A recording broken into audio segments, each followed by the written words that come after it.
Bom, então vamos lá, né? Vamos lembrar aqui rapidamente uma história, né? Sobre algo que foi pioneiro e também que ficou ultrapassado. Vamos lembrar aqui a história da Kodak, a pioneira da fotografia que parou no tempo. Então, hoje em dia, você encontra uma câmera digital de qualidade no seu próprio smartphone, certo? E você também pode usar outros modelos de máquinas profissionais e até mesmo modelos analógicos com um bom e velho filme que precisa ser revelado, né? Tudo isso se deve a décadas e décadas de avanços, né? E é verdade que a maior parcela dos créditos a gente tem que dar à Kodak.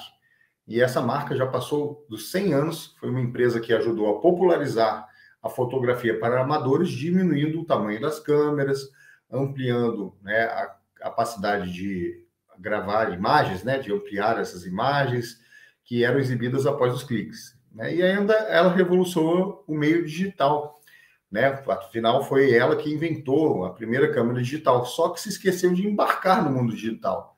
E talvez tenha sido esse o seu maior erro.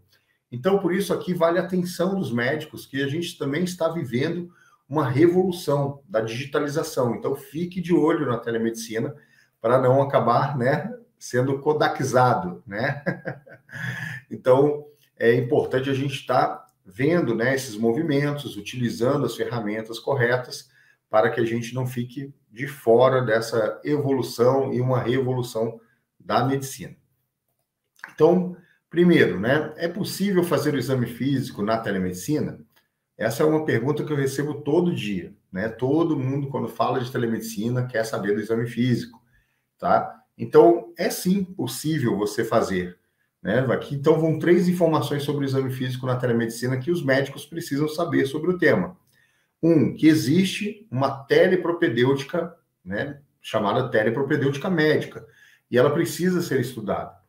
Tá? Então, quando a gente fala de propedêutica médica, está todo mundo acostumado, é aquela que a gente aprendeu na faculdade.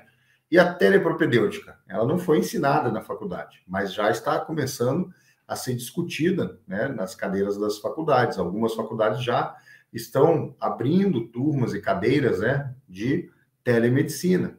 Tá? Então, algumas faculdades já estão mais antenadas nisso. E hoje eu até conversei com uma médica, que é aluna do curso de formação de telemedicina na prática, e ela também é professora de semiologia. E eu achei muito legal, né? Porque eu também sou professor de semiologia.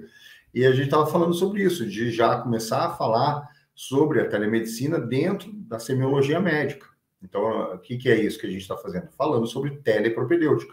Como coletar, né, dados, né, da anamnese, dos sinais, né? Porque o exame físico nada mais é do que a coleta de sinais objetivos, né, dentro da telemedicina. Né? Então, a gente já começar a discutir isso dentro da faculdade de medicina.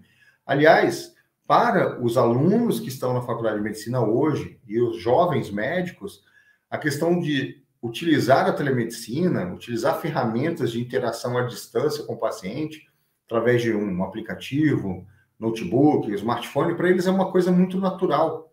Então, você que já tem alguns anos, né, como eu, de caminhada na medicina, a gente não pode ficar alheio a esse processo, porque essa nova geração, para eles, é natural. Eles vão achar até estranho que se não discuta isso dentro da faculdade de medicina, né? Que alguém coloque uma barreira intransponível nesse sentido, tá? Então, a gente precisa estudar a telepropedêutica médica. E outra coisa que é um nem tudo nem nada.